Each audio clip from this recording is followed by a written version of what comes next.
Ipar Euskal Herrian urteak daramatzate azterketak euskaraz aldarrikatzen. Tori 8 datu. Ipar Euskal Herriko ikasleek 2 azterketa nagusi basatzen dituzte bigarren hezkuntzan. Lehena brebeta 13-14 urterekin kolegioa bukatzean. Hego Euskal Herrikoentzat DBH-ko 3. ikasturtearen bukaeran litzateke. Bigarrena baxoa da, 17-18 urterekin pasatzen dena, lizeoa bukatzean. Hego Euskal Herriko unibertsitatean sartzeko ebaluazio probaren antzekoa da. Ipar Euskal Herrian bigarren hezkuntza euskaraz egin daiteke 1980tik. Gaur egun sehaskak 5 kolegio eta lizeo bat ditu, murgiltzean edo D ereduan direna. Beste kolegio eta lizeo batzuetan ere gehiena frantsesez eskaini arren, gai batzuk historia, matematika eta kirola adibidez euskaraz ikasteko aukera dago.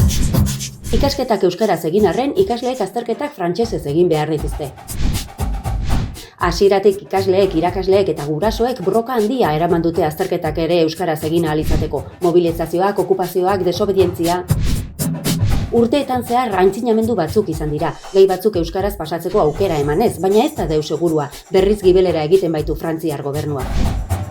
1982an lehen aldiz baxoa pasa zuten sehaskako ikasleek euskaraz pasatzea aldarrikatu zuten. 30 urte baino gehiago pasatu dira geroztik, eta gaur egungo ikasleek aldarrikapen berarekin segitzen dute oraindik.